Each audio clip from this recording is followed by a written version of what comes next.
Hello everybody, my name is Ruth and I'm part of the Spotlight team. On this channel, you can catch us every Wednesday as we upload enlightening stuff that will enlighten you and draw you closer to God. So I hope to see you. Bye-bye. Hello everybody. Hello. Welcome to another episode with Spotlight. And today we are going to be talking about a topic about the friend of God, being a friend of God. Yeah. So in the Bible book of John chapter 15 verse 15 talks about, I'd like to back up a little bit. Verse 14 says, "You are my friends if you do what I command you. I no longer call you slaves, because a master doesn't confide in his slaves." So I'll just stop here. That's the A part.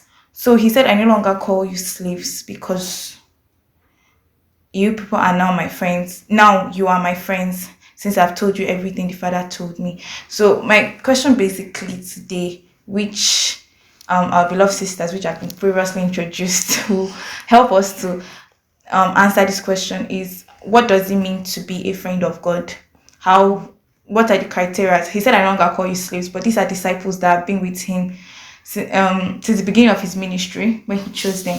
But at the end, he was not like, "I no longer call you slaves, but you are my friends." So that means there was actually a level that they reached, and Jesus himself acknowledged that they were friends. And also in the disciples, we could also see that it was more like there were three close people, and also the beloved that was still close to him. So it was more like there were things that were, should I put, like a group that was still close and dear to Jesus. So what distinguishes us from other Christians, and God can now say, "You are my friend"? So please help us. Thank you very much. I was from the scripture, from the verse that I read. He said, "Henceforth I call you not servant, but for the servant knoweth not." That means for you to be a friend of God, we have to graduate from being a servant to friendship zone. So that means you've served well. That means you've met all the criteria. It may not necessarily mean that you have met all the criteria, but there are unique things that you do. And I think one way by which you can graduate from being a servant to friendship level is serving God and knowing Him with all our hearts. He said that's first commandment, that we should love God with all our heart, all our mind, and all our soul. So now to buttress on this point, let's use one of our patriarchs, Abraham, as an example. Abraham had a special connection with God, and he was an intercessor, right? And then even when I was thinking, why would God be so patient with him when he was trying to, trying to intercede on behalf of Sodom and Gomorrah? And why would God even confide in him? What special thing does he do? And even when God confided in him, why would he still be there and start trying to say, what if there are only 50 people? What if there are only 40 people? What if there are only one person among the what if there are righteous people, like one person or 5 people? Would he still destroy the Sodom and Gomorrah with brimstone and fire? That's also know that even if that, because of one person, God cannot even, God can spare the whole nation and everything. That's the part of being an intercessor. So he was an intercessor. Now, what did he do that? And he was even called a friend of God. Now, when you read about him, Book of Genesis and everything, I was able to observe that Abraham was sacrificial.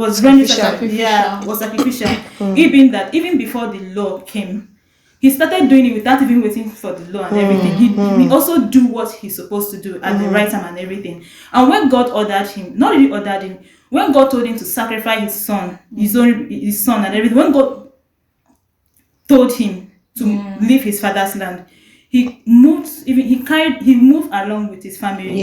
He did not leave anyone aside. That is to say, he does not even he's not concerned only about himself, but also for others. And that is he loved what God loved. So he goes along with others without even knowing him. Through faith, he moved without even knowing his destination, where he's heading to. And when God also told him to sacrifice his only begotten son, he did not even question God. He went ahead. He just do it. Yeah. That's the essence of love. So that means he so much loved God without doubt. He was able to, without even considering the fact that his wife has reached that Age of menopause. climacteric age or something. He's not even bothered about that, but he still go ahead and sacrifice her. Another thing I can add is another way by which you can be a friend of God is we have been intentional about it, and also we have to discipline ourselves and make conscious effort. What do I mean by being intentional about it? Like example, we have to prioritize it. We have to prioritize spending time with God. Being conscious about that. Let's say example, you have to discipline yourself in a way that you say you want to be praying by 5 o'clock, by 6 o'clock. Does not mean that you shouldn't pray throughout the day and everything. But if it's that particular time, you say you have to be conscious about it. That you have to know that angels are waiting for you. You have to spend time with God. You know that you have to discipline yourself because you have to just be intentional about it. I think that's what I have to say for now. Thank you very much. So from what I really got, which was really powerful, was about how Abraham sacrificed his son. And the Bible talks about he that wants to be a friend must first of all show himself friendly. Yeah. So are you even friendly towards God? So when God requests things from us and he says, okay, sacrifices, this was his only son. He was not moving with emotions anymore, but he was moving with a God that he knows. So he was now taking the first step. Okay, you want this son, I'm going to lay it down for you. So I think with that, he built so much trust and so much friendship. So what are we showing ourselves friendly to God? When he's asking us, are we still dragging things with him? Are we still saying, okay, God, I don't want to do this? If I'm trying to be your friend, I think whatever pleases you, I'll be willing to do it to make you my friend. Then you to be my friend, you do whatever pleases me. So first of all, he was ready to please God at any extent, at any cost. So just first of all, I want to talk about love. What is that thing that might also be taking the love of God or competing with the love of God? So once you can let that go, I think, yes, you can be your friend. So being intentional, like she said, thank you very much. Stein. Yeah. So she did Old Testament. I want to try and talk about somebody or some people and somebody in the New Testament. So we know that there were 12 disciples, yeah, and there were still 3 that they were like, when Jesus Christ wants to go and do some special missions, he takes Peter, John, and James and John. Sorry, thank you. So it shows that we can be children of God. I can be a child of God, and I can still be a friend of God. I can be a confidant of God that knows that, okay, when I have something to do, I can rely on this person. And I'll try and make it kind of personal for us. Like, who's that person that is very close to you that you know that, okay, they're always on your mind. Like, I'm watching a comedy and I want this person to hear about it, or I'm thinking of something and I'm always so conscious of that person because the person is constantly on my mind. So are we like that to God, that God is constantly on our mind, or is the last person we think about when we are doing some things? Then also going back, John used to say something that I really love so much. He like in the book of John, like, say, I'm the disciple who Jesus loved. So obviously it was coming from him because he wrote the book. Now, no other disciple called themselves that. I'm not saying that Jesus Christ does not love them, but it shows that he personalized that relationship. Do you get? Like, I'm the disciple who Jesus loved. And he had this testimony that he was always leaning on the breast of Jesus. Like, even when you see their pictures or anything, he's always leaning. So he took it personal. And I think that's what we need to do. We need to go a step further, like above the norm, above what people are even asking, like is okay as a Christian. You know, when you go to church and they see, oh, she's a Christian, like, we're going above what people think is okay, and you taking a further step, like, okay, Lord, I want to know you. Because, like, I'll go back to Abraham again. It was like, how can I do this thing and not tell? Like, how many of us have that testimony? Like, how would I do this thing and I will not tell Irene? I don't know if you get. And I think Pastor was saying something about it in church today. Like, we be angry when something happens around you and you don't find out about it. So I think it's just us taking an extra step. God help us. Amen. Yes. Okay. So thank you very much for that. That is very, very true. Personalizing the love of God first. You know, there are some people that feel that, okay, I know there's a mentality. Some people feel like, okay, bad things can happen to me or good things. But if you have a relationship with Christ, you know what can happen to you. I always say this, like, when something bad or happens to some people, they always have this response of, hey, God, is it me again? What about God? Why did this happen? Let's converse with this. How do you personalize relationship with God? And one thing with disciples, like, they were always inquisitive. They were like, God, is it me? Or John the Beloved asked. So do we even ask questions? Or we That's a very good point. Yeah. Do we ask Do you understand? They had to go to John to ask Yeah. when he was sitting at some the table people, with them. when you have God help us, questions, so. you don't want to go to God directly. You're like, okay, Go to your father, go to this, your go to that. mentor. So when you're asking God questions, you're telling God, I'm interested in this, or let's converse. Why is this happening? Why is this? When you have questions of your life, when you have things that are going on around you, you are trying to converse with God. Personalize your relationship with Christ, and that is just one of the things I got. Thank you very much. You're welcome. Can I? Okay. Sure. Okay, let me just add something from our anchor scripture. It said, now I no longer call you servant. But then he still said, I was trying to find something, but I couldn't find it. So I think it's Amos 3:7 was saying that can God do anything without revealing it to his servants? You see his servants.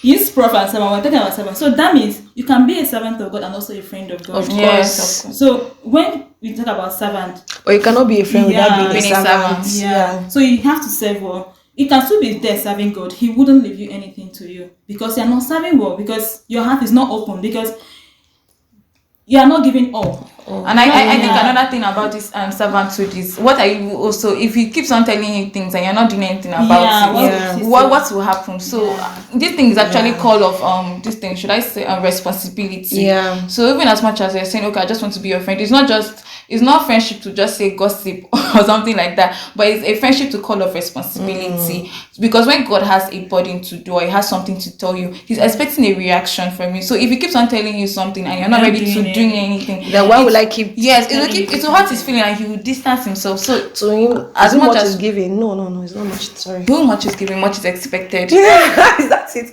There's another verse, don't worry. I wanted to say that there's something Pastor Kumi said a long time ago that I've never forgotten. And this is what he said, anyways.